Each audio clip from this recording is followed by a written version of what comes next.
Welcome to College Hoops Weekly, presented by Jif. I'm your host, Claudette Montana, joined by SI college basketball writer Emma Baccellieri to preview the women's Final Four. All right, Emma, we have 4 teams left in this tournament: South Carolina, UCLA, UConn, and Texas. South Carolina is a 4.5-point favorite over Texas. UConn is an 8.5-point favorite over UCLA. Which team is more likely to pull off an upset, Texas or UCLA?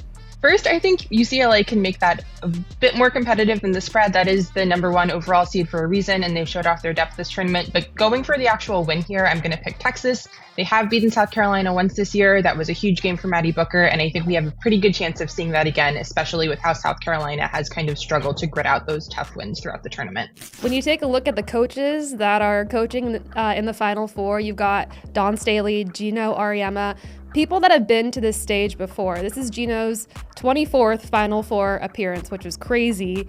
Which coach do you have the most confidence in to take their team to the championship?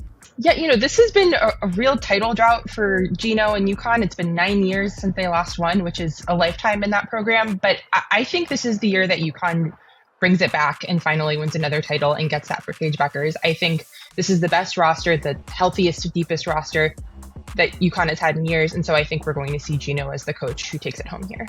And now for our difference maker of the day. Jif makes the difference when trying to save the celery. Let's take a look at the difference makers of the tournament.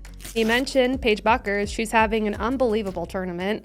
Obviously, I'm expecting her to do really well in the Final Four, but which player do you think is going to be the difference maker in this final stretch?